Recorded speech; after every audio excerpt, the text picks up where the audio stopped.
My name is Kathy Jetn il-Kijiner.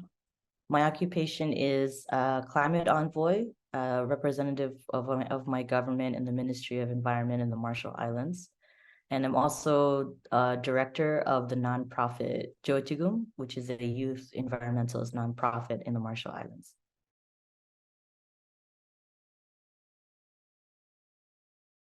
I think climate change impacts our health in a myriad of ways. First, there's constant, because of the rising sea level, there's constant flooding that takes place in a lot of the Pacific.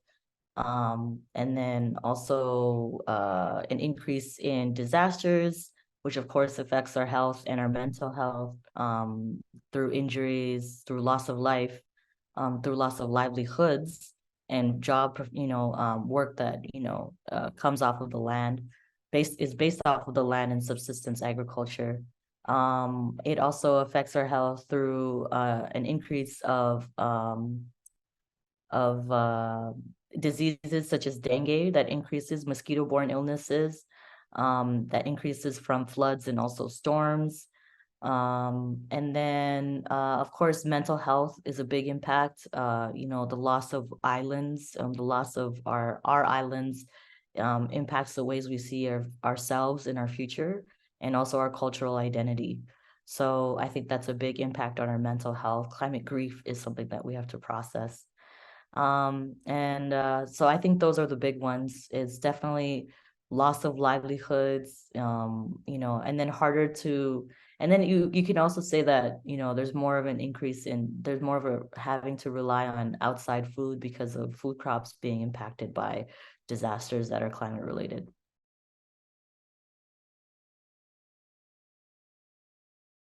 So I would say in the Marshall Islands in particular, we're having more increased rates of drought, where it's harder and harder to get water. And so we rely heavily on the on water, on rainwater harvesting. And so when there's a period of drought, it makes it really hard to get water. And so we had a couple years back a state of emergency declared, because of drought. And so many of our outer island communities, and especially vulnerable communities in particular, are having to ration their water, having to fight over water. And that also increases the level of burden on vulnerable community members who are the ones having to walk long distances to get that water. That can be young people, that can be a lot of women, who are also experiencing higher cases of domestic violence because of the stress that comes from not having water.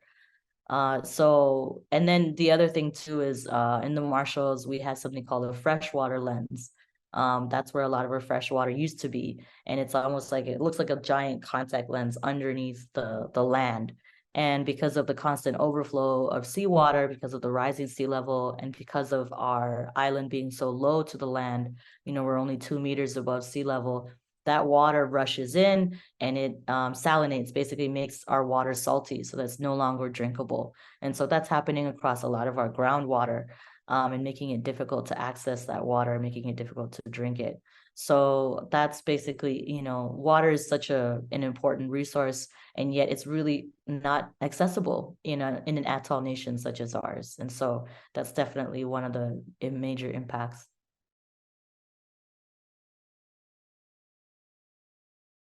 Larger nations are by and large, responsible for historically for what the climate impacts that we're seeing and experiencing right now in the small island nations. They need to take responsibility. And so a lot of what we're doing at the international level is, advocating with larger nations to take that responsibility, to lower lower their emissions. That's, increasing their NDCs, increasing their ambition in their NDCs. We want them to transition to 100% renewable energy. We want them to stop opening up any investing in any fossil fuel industries.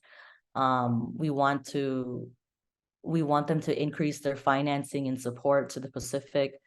Even though the Pacific is feeling it the most, we actually get some of the least amount of financing for climate impacts. And we need them to also take seriously adaptation and as well as loss and damage. All of these things are not,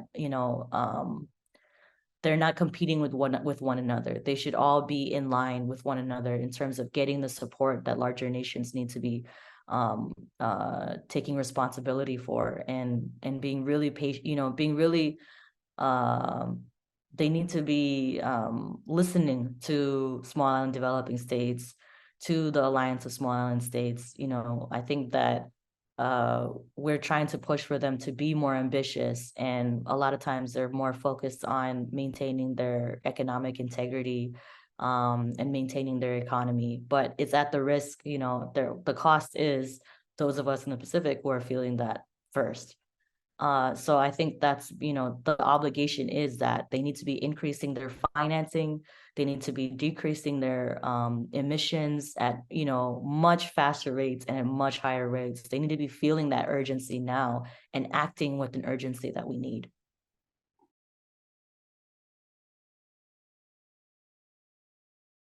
I think this will have some really deep implications for climate change ruling in the legal space.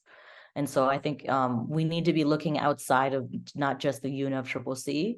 And I think the ICJO was a really good indicator of, and really good example of that, where these advocates who are the ones who really could take credit for the ICJO, they looked at a solution that's outside of the multilateral space. And I think that's what is really exciting to see.